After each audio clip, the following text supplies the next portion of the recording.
புத்தகத்திற்கு வேதங்களை திருப்பிக் கொள்ளுங்கள். Please turn bibles to the historical book called Nehemiah. நெகமியா என்பதான சரித்திர புத்தகத்திற்கு வேதங்களை திருப்பிக் கொள்ளுங்கள். 9ஆம் அதிகாரம் வசனம் 1 இப்போதைக்கு நான் வாசிக்கிறேன். அந்த மாதம் 24ஆம் தேதியிலே இஸ்ரவேல் புத்திரர் உபவாசம் பண்ணி ரட்டுடுத்தி தங்கள் மேல் புழுதியை போட்டு கொண்டவர்களாய் கூடி வந்தார்கள். சத்தியமுள்ள வேதாகமத்தின் தேவன் மீது நமக்கு தாகம் உண்டாக வேண்டும் என்றால், பசி உண்டாக வேண்டும் என்றால், அதற்கு முந்தி அவர்கள் பாவத்தை அறிக்கையிட வேண்டும்.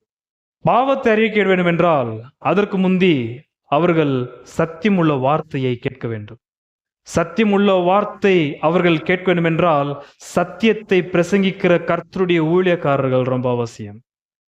தேவன் மீது தாகம் சுலபமாக எந்த மனுஷனுக்கும் தானா வர வாய்ப்பில்லை. மனுஷன் பிரபஞ்சத்திலே எந்த ஒரு கண்டுபிடிப்பை வைத்து தேவன் மீது, சத்தியமுள்ள தேவன் மீது தாகமோ பசியோ அவனுக்கு உண்டாக வாய்ப்பில்லை.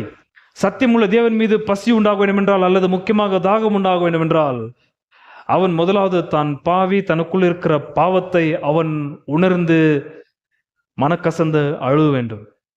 ஒரு பாவி தன் பாவியாக உணரத்தக்கதாக அவனுக்குள்ளாக மனக்கசப்பு உண்டாக வேண்டும் என்றால் அவன் சத்தியமுள்ள வார்த்தையை கேட்க வேண்டும். அவன் சத்தியமுள்ள வார்த்தை கேட்க வேண்டும் என்றால் சத்தியமுள்ள ஊழியக்காரர்கள் அல்லது தேவனுடைய ஊழியக்காரர்கள் அத்தியாவசியமாய் இருக்க வேண்டும். தேவனுடைய ஊழியக்காரர்கள் இல்லாமல் சத்தியம் பிரசங்கிக்கப்படாது. சத்தியம் பிரசங்கிக்கப்படாத இடத்துல பாவிகள் தாங்கள் பாவி என்று அவர்கள் உணர மாட்டார்கள். செஞ்சது பாவம் என்றும் செய்து கொண்டிருக்கிற பாவம் என்றும் அவர்கள் உணர மாட்டார்கள். உணராத பட்சத்தில் தேவன் மீது தாகம் உண்டாக வாய்ப்பில்லை எந்த மனுஷனுக்கும். நெகமியா, எஸ்ரா, அனனியா என்று மேல் நோட்டமாக நாம் பார்க்கும் பொழுது சொல்ல போற இந்த அற்புதமான கர்த்தருடைய ஊழியக்காரர்கள் மெய்யாகவே கர்த்தருடைய வார்த்தையை பேசி ஜனங்களுக்குள்ளாக பாவத்தின் குற்ற உணர்வு ஏற்படுத்தி தேவன் மீது உள்ள தாகத்தை இவர்கள் ஏற்படுத்துகிறார்கள். ஒரு ஊழியக்காரன் ஒரு பாவிக்குள்ளாக குற்ற உணர்வு ஏற்படுத்த வேண்டும் என்றால் அந்த ஊழியக்காரன் முதலாவது தான் தேவன் மீது பசிதாகம் உள்ளவனாக இருக்க வேண்டும். அடியன் பசிதாகம் உள்ளவனாக தேவன் பட்சத்தில் இல்லாத பட்சத்தில் உங்களுக்குள்ளாக கர்த்தருடைய தாகத்தை ஏற்படுத்த எனக்கு வாய்ப்பில்லை. ஆகையால் தான் எப்போதும் செழிப்பாக இப்பிரபஞ்சத்தின் பொருள் மீது ஆசை உடைய ஊழியக்காரர்கள் தேவன் மீது தாகமா இருக்கிறார்களா என்பதனை கேள்விக்கு பதில் சந்தேகம்தான். ஏனென்றால் தேவன் மீது தாகமா இருக்கிற ஆட்கள் செய்கிற வேலை நான் மேலோட்டமா சொல்லி தேவன் மீது உள்ள தாகமா இருக்கிற ஆத்துமாக்களுடைய தாகத்தை கர்த்தர் எப்படி தீர்க்கிறார் என்பதை நான் சொல்லி முடிக்கிறேன். ஆகையால் நம்முடைய குடும்பத்திலே அடியன் சொன்ன வண்ணமாகவே இளைஞர்கள், வாலிபர்கள் நம்முடைய தேவன் மீது தாகமா இருக்க வாய்ப்பில்லை. அவர்களுக்கு மோட்டர் பைக்கு மேல தாகமா இருக்கும், ஊர் சுத்துவது தாகமா இருக்கும், பெண்கள் மீது தாகமா இருக்கும், பெண் பிள்ளைகளுக்கு ஆண்கள் மீது தாகமா இருக்கும், கவர்ச்சிகரமான நடிகர்கள், நடிகர் மீது அவர்கள் தாகமா இருப்பார்கள், உடை மீது அவர்கள் தாகமா இருப்பார்கள், போடுற ஷூஸ், சப்பல் அதன் மீது அவர்கள் தாகமா இருப்பார்கள். ஆனால் தன்னுடைய சிருஷ்டி கர்த்தர் மீது வாலிபன் தானாக தாகமாகுவதற்கு வாய்ப்பில்லை. அவன் தாகமாக வேண்டும் என்றால் அவன் செவியிலே ஜீவ வார்த்தை பிரவேசிக்க வேண்டும். ஜீவ வார்த்தை பிரவேசிக்கும் பொழுதுதான் அவன் எந்த அளவுக்கு கந்த கோலான அசுத்தமான துர்நாற்றம் பிடித்த ஒரு வஸ்திரம் போல் இருக்கிறான் என்று அவன் உணருவான். அப்படி உணர்ந்தால் ஒழிய தேவன் மீது அவனுக்கு தாகம் உண்டாக வாய்ப்பில்லை. அந்த மாதிரியான ஒரு பருத்துக்குரிய ஊழியத்தை ஒரு பாவியை நடத்த வேண்டும் என்றால் முதலாவது அந்த ஊழியத்தை செய்கிற ஊழியக்காரன் கர்த்தர் மீது பசிதாகம் உள்ளவனாய் எப்போதும் இருக்க வேண்டும். நெகமியா, எஸ்ரா, அனனியா என்று சொல்லப்படுகிற இந்த அற்புதமான ஊழியக்காரர்கள் எப்போதும் தன்னுடைய தேவன் மீது தாகம் உள்ளவர்கள் அவர்கள். ஆகையால் அவர்களுக்கு தங்களுடைய ஸ்தானம், தங்களுடைய கௌரவம், தங்களுடைய உடை, தங்களுக்கு இருக்கிற ஆஸ்தி பொருள்களை குறித்து அவர்களுக்கு மேன்மை பாராட்ட ஒன்றுமில்லை. அவர்கள் மேன்மை பாராட்டுவது கர்த்தரை தான். ஆகையால் செல்வந்தர்களா இருக்கிற ஊழியக்காரர்கள் பணம் ஒருபோதும் தப்பென்று வேத வாக்கியம் சொல்லவில்லை. ஆனால் வெறும் பணத்தை பத்தி பேசி ஜனங்களுக்குள்ளாக பண ஆசை ஏற்படுத்தி விடுற ஊழியக்காரர்கள் தேவன் மீது பசிதாகமா இருக்கிறார்களா என்பதான கேள்வி சந்தேகமுடியதா இருக்கிறது. அவர்கள் தேவன் மீது பசியா இருக்க வாய்ப்பில்லை. அவர்கள் எதன் மீது பசியா இருக்கிறார்களோ அந்த பசியை தான் ஜனங்களுக்குள்ளாகவும் ஊட்ட அவர்கள் முயற்சி செய்கிறார்கள். கர்த்தர் மீது பசியா இருக்கிறவனுக்கு 2 அடையாளம் உண்டாகும். 1வது 8ஆம் அதிகாரம் 9, கர்த்தர் மீது தாகமா இருக்கிறவனுக்கும் கர்த்தர் மீது பசியா இருக்கிறவனுக்கு உண்டாகிற பிரச்சனை. முதலாவது 8ஆம் அதிகாரம் 9, ஜனங்கள் எல்லாரும் நியாயப்பிரமாணத்தின் வார்த்தைகளை கேட்டபோது அழுதபடியால் திர்ஷதா எண்ணப்பட்ட நெகமியாவும் வேத பாரகனாகிய எஸ்ரா என்னும் ஆசாரியனும் ஜனங்களுக்கு விலக்கி காட்டின லேவியரும் சகல ஜனங்களையும் நோக்கி, இந்த நாள் உங்கள் தேவனாகிய கர்த்தருக்கு பரிசுத்தமான நாள், நீங்கள் துக்கப்படவும் அளவும் வேண்டாம் என்றார்கள். கர்த்தர் மீது தாகமா இருக்கிறவன் அழுவான். இரண்டாவது, கர்த்தர் மீது தாகமா இருக்கிறவன் செய்கிற காரியம் 9:1. அந்த மாதம் 24ஆம் தேதியிலே இஸ்ரவேல் புத்திரர் உபவாசம் பண்ணி ரட்டுடுத்தி தங்கள் மேல் புழுதியை போட்டு கொண்டவர்களாய் கூடி வந்தார்கள். பசி, ஆகாரம் புசிக்க மாட்டார்கள். கர்த்தர் மீது தாகமா இருக்கிற எந்த மனுஷனும் அழுவான், பசியும் அவனுக்கு எடுக்காது. நமக்கு பசியும் அழுகையும் வருகிற ஒரே ஒரு இடம் சாவு வீடு தான். நம்ம வீட்டில் யாருன்னா செத்துட்டாக்கா கண்டிப்பா நம்மளுக்கு பசி உண்டாகாது. ஏனென்றால் உணர்ச்சி அந்த அளவுக்கு மேற்கொள்கிறபடியால் பசியுடைய உணர்வு நமக்கு கிடைக்காது. இரண்டாவது, அழுகையும் மரண வீட்டில் தான் உண்டாகும்.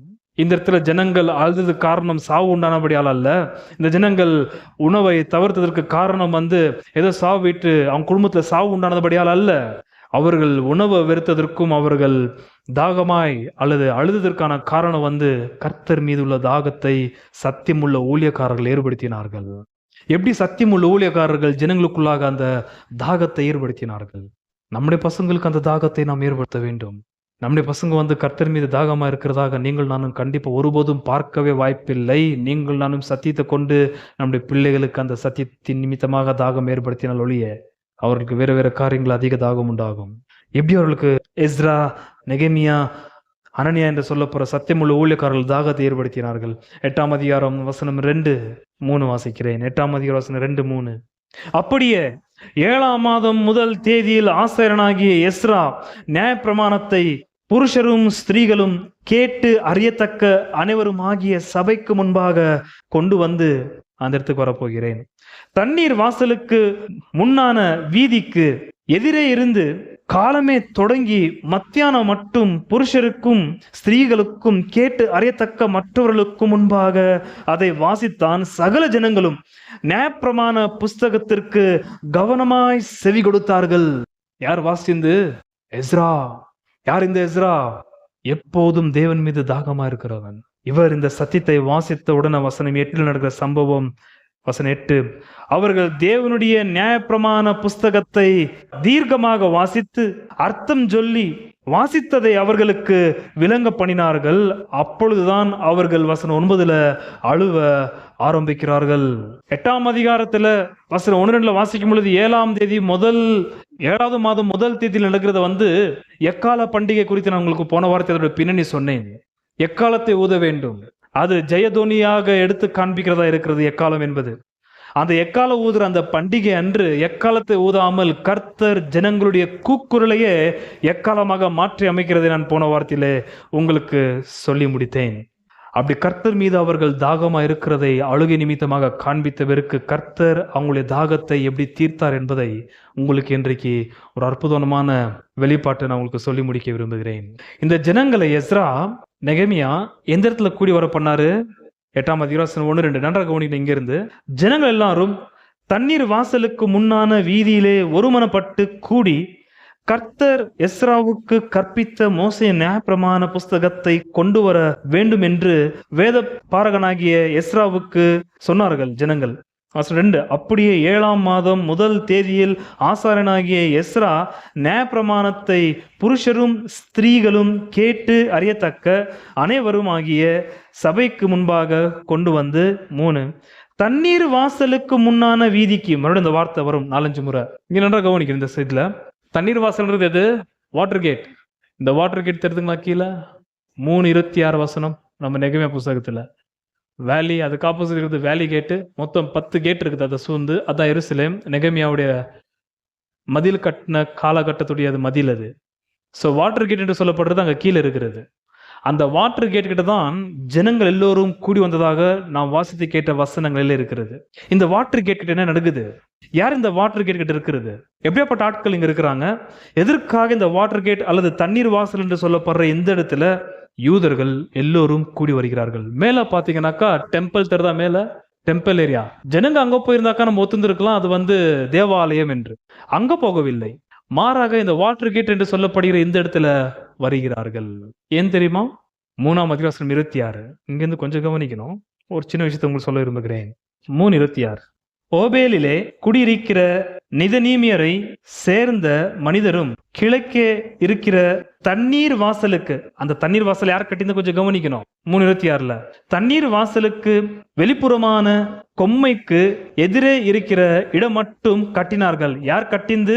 நிதனீமியர் என்று சொல்லப்படுகிற ஆட்கள். யார் இந்த நிதனீமியர்? சில பேர் இந்த நிதனீமியர் யார் என்று கேட்டாக்கா லேவியர்களில் ஒரு கூட்ட மக்கள் என்று சொல்லுகிறார்கள். இருக்கலாம். ஆனால் நகீன் அல்லது நிதனீம் என்பதான வார்த்தைக்கு அர்த்தம் வந்து கிவன் ஒன், ஒருவன் தன்னை கர்த்தருக்கு ஒப்பு கொடுத்தவன். ஒருவன் தன்னை கர்த்தருக்கு ஒப்பு கொடுத்தவன். நீங்கள் லூக்கா எழுதின சுவிசேஷம் 2ஆம் அதிகாரம் வாசிக்கும் பொழுது அந்த இடத்துல நாம் பார்க்கிற சம்பவம் உங்களுக்கு ஞாபகம் இருக்கிறதா? 2 பேர் ஆண்டவராகிய இயேசு கிறிஸ்து குழந்தையா இருக்கும் பொழுது தேவாலயத்துல வந்து பாக்குறாங்க. ஒன்னு யாரு? வயது சென்ற சீமோன். இன்னொருத்தர் வயதான ஒரு அம்மா. யார் அது? அன்னாள், வயது சென்ற தாய். அவங்க எந்த கோத்திரத்துல வந்தவங்க? ஆஷேர் கோத்திரம். நான் எப்பயோ வருஷம் உங்களுக்கு ஞாபகம் பண்ணி சொல்லி இருக்கிறேன். அவங்க யாரு? இந்த நிதனீம் என்பதான ஊழியத்திற்காக தங்களை ஒப்பு கொடுத்தவர்கள். அதனால் நிதனீம் என்று சொன்ன வெறும் லேவிய கோத்திரத்திலிருந்து வந்திருக்கிற தேவனால் குறிப்பிட்டு தன்னுடைய தேவாலய ஊழியத்திற்காக நியமிக்கப்பட்ட ஆட்கள் மாத்திரம் கிடையாது. யாரெல்லாம் தங்களை ஒப்பு கொடுக்கிறார்களோ கர்த்தருக்கென்று அவர்களை நிதனீம், டெம்பிள் சர்வன்ட்ஸ் என்று சொல்லப்படும் தேவாலயத்தின் சேவகர்கள். அவர்கள் தான் இந்த ஒரு வாட்டர் கேட்டை கட்டிந்து. அப்போ இந்த இடத்துல இருக்கிறவங்களா யாரு? நிதனீம் என்று சொல்லப்படும், நிதனீம் என்ற வார்த்தைக்கு வந்து தேவாலயத்தின் சேவகர்கள். அந்த நக்கின்ற வார்த்தைக்கு கர்த்தருக்காக தேவனுடைய ஊழியத்திற்காக ஒப்பு கொடுத்த ஆட்கள் அவர்கள் தான் அந்த வாட்டர் கேட்டை கட்டிந்து. ஓகே, அந்த நக்கீன் என்பதான எப்ரே வார்த்தையிலிருந்து தான் நேத்தன் என்ற வார்த்தை வருது. நாதான் தீர்க்கதரிசி உங்களுக்கு தெரியுமா? பழைய ஏற்பாடுல நாதான் தீர்க்கதரிசி யாரு? தாவீது கூட இருந்தாரு. அந்த நாதன்ல தான் நிதனீம் என்ற வார்த்தை வர்றது. அந்த நாதன்ற வார்த்தைக்கு என்ன அர்த்தம்? கிவன், கர்த்தருக்காக கொடுத்தவன். அவர் தீர்க்கதரிசி. அவர் அப்படி கர்த்தருக்காக தங்களை ஒப்பு கொடுத்த யூதர்கள், கர்த்தருடைய தேவாலய ஊழியத்திற்காக ஒப்பு கொடுத்த யூதர்கள் தான் இந்த இடத்துல வசித்து கொண்டு இந்த ஒரு வாட்டர் கேட் கிட்ட கதவை கட்டுறாங்க. அதாவது ஒரு கேட்டை கட்டுறாங்க. எதற்கு அதுக்கு பேர் வாட்டர் கேட்னு வச்சு தெரியுமா? அந்த வாட்டர் கேட் கிட்ட தான் கிஹோன் என்பதான ஒரு நீரூற்று இருக்கிறது. நீரூற்று, அந்த கிஹோன்ற நீரூற்றுல இருந்து தான் எல்லா இடத்திற்கும் வாட்டர் சப்ளை பண்ணுவதற்கு ராஜாக்கள் தாவீதிலிருந்து பிடிச்ச எல்லோரும் இருந்தார்கள். அந்த கியோன்ற வார்த்தையிலிருந்து தான் நீரூற்று போய் கொண்டது. கியோன்ற வார்த்தைக்கு ஸ்ப்ரிங். அது மாத்திரமல்ல, கியோன்ற வார்த்தைக்கு அர்த்தம் வந்து ரிவர் ஆஃப் பாரடைஸ், பரத்துக்குரிய நீரூற்று என்று சொல்லப்படும். இப்போ நான் ஒரே ஒரு விஷயத்தை உங்களுக்கு நான் கனெக்ட் பண்ணுவேன், சக்குன்னு உங்களுக்கு புரியும். இதே 8ஆம் அதிகாரத்துல அழுது புலம்பினவருக்கு அதே மாதம் 1ஆம் தேதி, 7வது மாதம் 1ஆம் தேதியில் வந்து எக்கால பண்டிகை. அதே 7வது மாதம் 10ஆம் தேதி த டே ஆஃப் அட்டோன்மெண்ட், பாவ நிவாரண நாள். 7வது மாதம் 15 22 வரைக்கும் கூடார பண்டிகை. ஞாபகம்தா? அதே மாதம் தான் அந்த கூடார பண்டிகை வேலை இப்ப நடக்குது. ஓகே, இதை நான் ஏன் இவ்வளவு சொல்லிருக்கேனாக்கா, அந்த கிஹோன் என்பதால் நீரூற்றுல இருந்து தண்ணீர் எல்லா இடத்துக்கும் போகிறது. அதுக்கு வாட்டர் கேட்டுன்னு பேரு. அந்த வாட்டர் கேட்டை கட்டிந்தியாரு?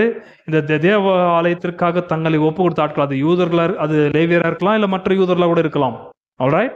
அது மாத்திரமல்ல, நீங்க அங்க பார்க்கும் பொழுது வசனம் 8:1, இங்க இந்த குறிப்பு நான் உங்களுக்கு சொல்றது காரணம், கடைசியில் ஒரு விஷயத்தை சொல்லி முடிப்பேன். 8:1 ஜனங்கள் எல்லாரும் தண்ணீர் வாசலுக்கு முன்னான வீதியிலே, அந்த ஸ்கொயர் வீதி என்று சொன்னாலே அந்த கேட்டுக்கு முன்னாடி வீதியில வந்து சமபூமியில வந்து நின்றார்கள். ஆக்சுவலி அங்க என்ன நடக்குதுனாக்கா, that is called high court. அது ஆக்சுவலி எப்பெல்லாம் வாசல் வருகிறதோ பழைய ஏற்பாடுல, அந்த வாசலுக்கிட்ட என்ன நடக்குது? எல்லாமே லீகலுக்கு அடுத்த டிரான்சாக்ஷன், பத்திரங்களுடைய உறுதி பிரமாணங்கள் நடக்கிற இடம் எது? அந்த கேட் என்பதான இடத்துல. இந்த ஸ்கொயர் என்ற வார்த்தை தமிழ் எப்படி வருது? வீதியிலே. அந்த வீதின்னு பாத்தீங்கன்னாக்கா இந்த ஒரு வாட்டர் கேட் கிட்ட தான் ஹை கோர்ட்டுக்கு அடுத்த இடங்கள் வாங்குற விஷயமோ, திருமணத்துக்கு அடுத்த பந்துக்கு அடுத்த விஷயமோ, இல்ல டிவோர்ஸ் பண்றது, எல்லா விஷயமும் இந்த இடத்துல தான் நடக்கிறது. உங்களுக்கு ஞாபகம் இருக்கிறதா? ரூத்தை மனைவியாக அடையத்தக்கதாக ரூத்துக்கு முந்தி நெருங்கி நின்னத்தானு கிட்ட போவாஸ் பேசும் பொழுது எங்க போனாரு? வாசல் அண்டையில். வாசல் ஸ்கொயர், வாசலுக்கு முன்னாடி இருக்கிற ஸ்கொயர் பொதுவான இடம்.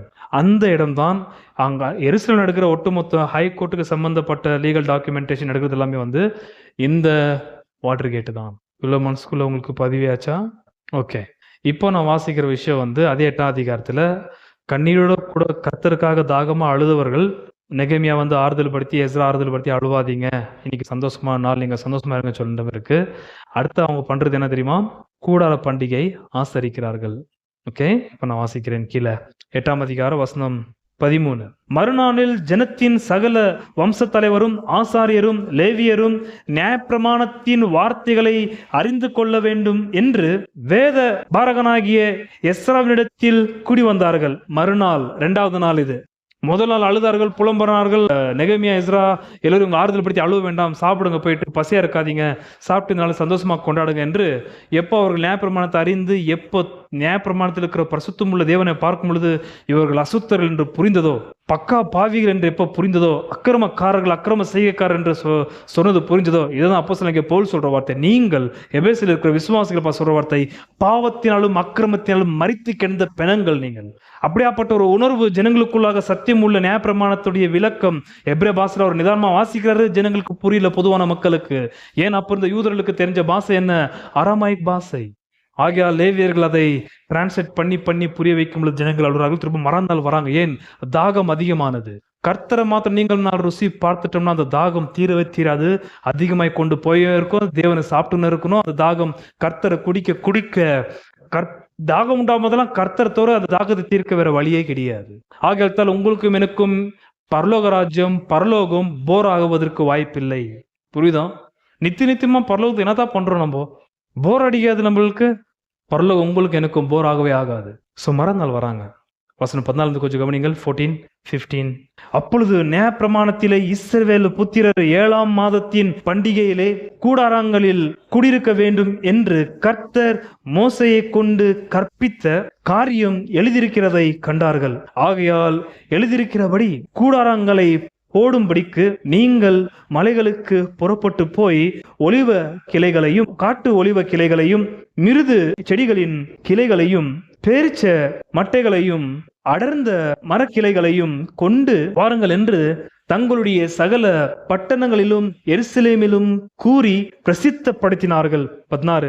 அப்படியே ஜனங்கள் வெளியே போய் அவைகளை கொண்டு வந்து அவரவர் தங்கள் வீடுகள் மேலும் தங்கள் முற்றங்களிலும் தேவனுடைய ஆலய பிராகாரங்களிலும் தண்ணீர் வாசல் வீதியிலும், தண்ணீர் வாசல்லாம் எது? இந்த தண்ணீர் வாசல் தான். தண்ணீர் வாசல் வீதியிலும் எப்பிராயீம் வாசல் வீதியிலும் தங்களுக்கு கூடாரங்களை போட்டார்கள். இந்த பிரகாரமாக சிறையிருப்பிலிருந்து திரும்பி வந்தவர்களின் சபையார் எல்லாரும் கூடாரங்களை போட்டு கூடாரங்களில் குடியிருந்தார்கள். இப்படியே நூனின் குமாரனாகிய யோசுவாவின் நாட்கள் முதல் அந்நாள் மட்டும் இஸ்ரவேல் புத்திரர் செய்யாதிருந்த இப்பொழுது செய்தபடியால் மிகுந்த சந்தோஷம் உண்டாயிருந்தது. இவ்வளவு புரிஞ்சுதா? யோசுவா தான் எகிப்திலிருந்து மோசே வெளியே கொண்டு வந்துட்டாரு. 40 வருஷம் வனாந்தத்துல பயணம் செஞ்சாரு. ஆனால் கானான் தேசத்துல மோச ஜனங்களை கொண்டு போய் சேர்க்கவில்லை. யோசுவா ஒட்டுமொத்த அடிமத்தனத்திலிருந்து வெளியே வந்த யூதர்களை கானான் தேசத்துல கொண்டு போய் சேர்த்தார். சேர்த்த பிறகு நியாயப்பிரமாணத்தை கருபிடிக்க வேண்டியதா இருந்தது. அணிலிருந்து யாருமே இந்த ஒரு கூடார பண்டிகையை அனுசரிக்கவே இல்லை. எதற்காக இந்த கூடார பண்டிகை?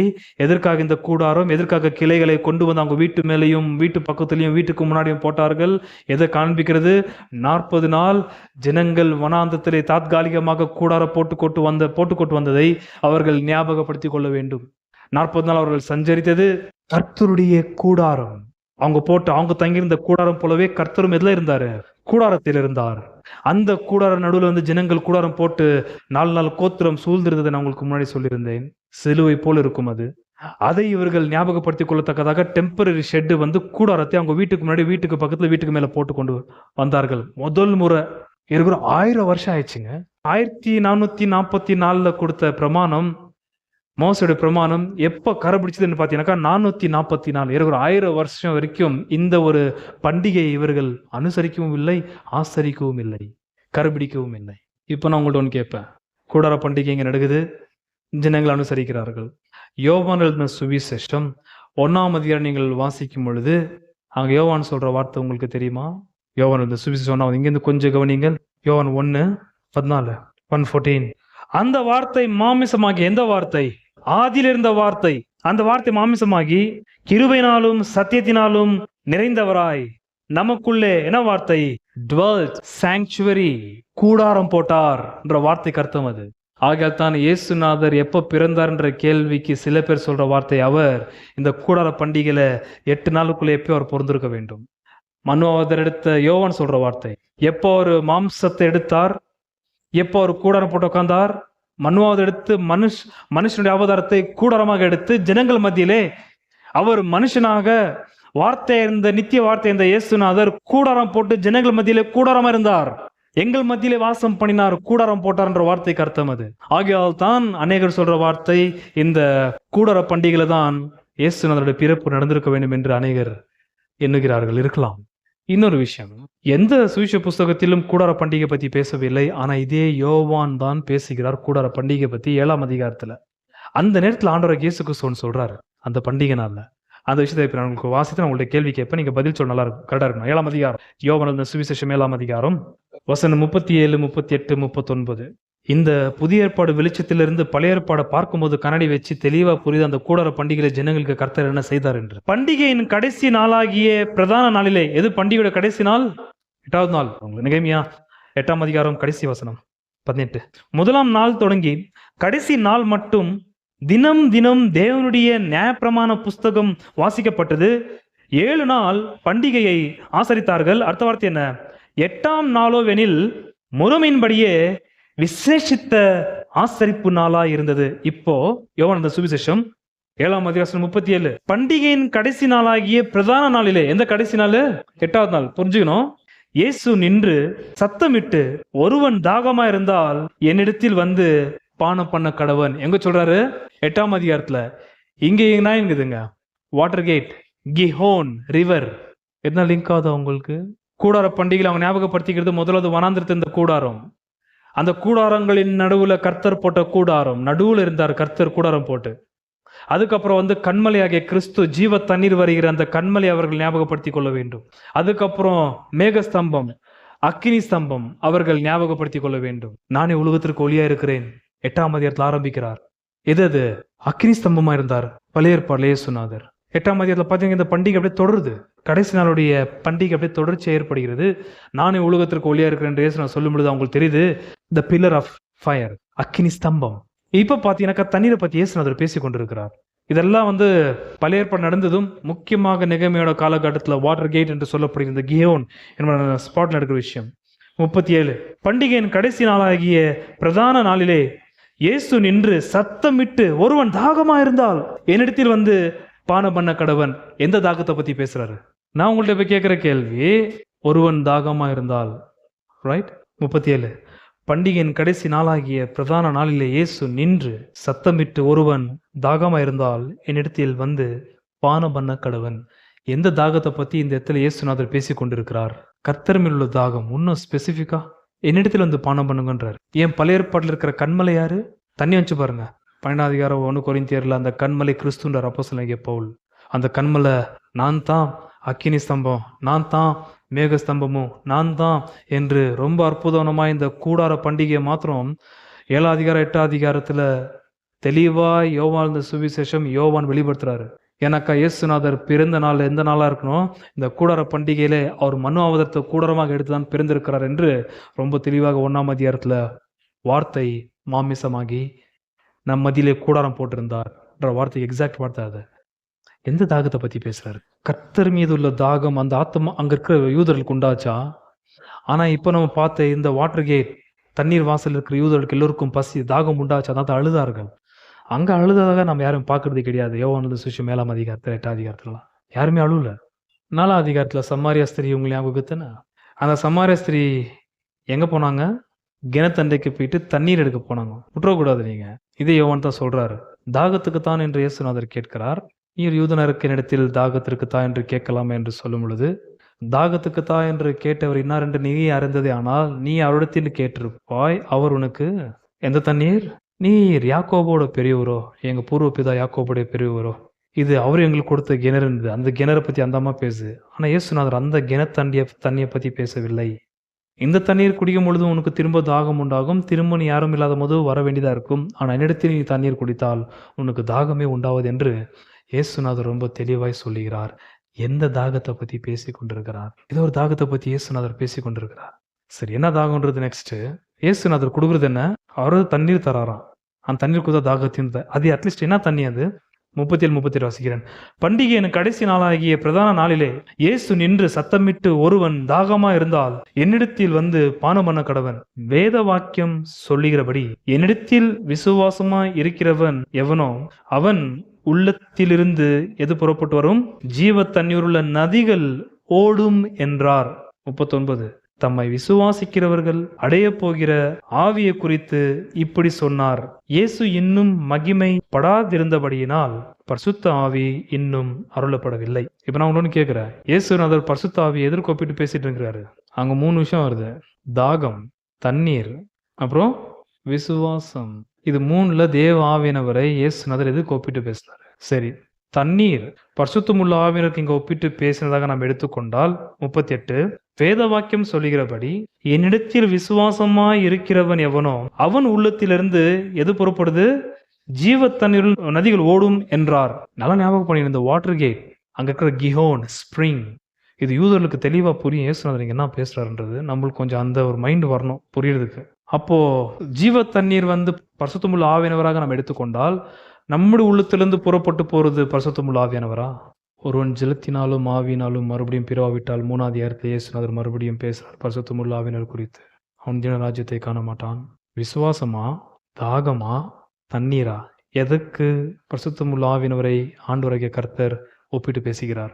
அது தெரியணாக்கா ஃபர்ஸ்ட் தாகம் என்னன்னு தெரியணும். அதனால தான் சொல்லிட்டு இருக்கிறேன். என்ன தாகம்னா, ஒரு இன்ட்டு கொடுக்குறேன். அந்த சமாரியா ஸ்திரீ உன்னிடத்தில் பேசுகிற நான் தான் மெஸ்ஸியா என்று சொன்ன உடனே குடத்தை கிணத்தண்டையில வச்சுட்டு ஊருக்குள்ள ஓடுறதான சம்பவம் இருக்கிறது.